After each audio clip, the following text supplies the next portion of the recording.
Disciplina je postepeno ugrađivanje osnovanih pravila u vašem životu i obično ljudi sa loše pripremljenim svakodnevnicama moraju očekivati velike promene početkom trgovanja.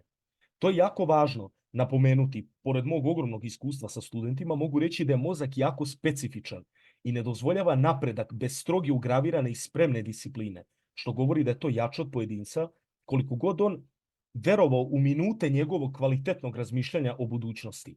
Planovi su samo reči, dok su akcije dela, a dela će biti onakva kakva nam je disciplina, jer na kraju dana, meseca i godine jedino je bitna naša konstantnost bez psiholoških oscilacija u toku izrade već osmišljenog plana.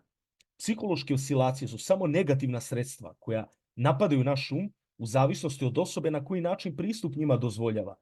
To o rešenjima ne možemo previše govoriti, osim naslova i objašnjenja u tome dok je akcija na vama. Jer jedan od faktora pomoći može biti iskrenost prema sebi.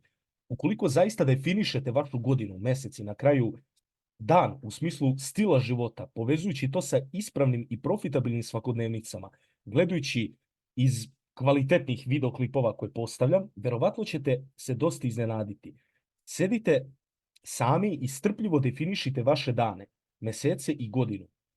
Bez neistina, laži samom sebi, pokušajte kvalitetno zapisati vaš život. Pojedinac koji to uradi i napravi plan o promenama svoje svakodnevnice, stupi u delo i disciplinom to postiže. Obećavam vam da će uspeti u bilo čemu, ne samo u ovom poslu, već u bilo kakvoj vrsti kasnijeg poslovanja koje započinje.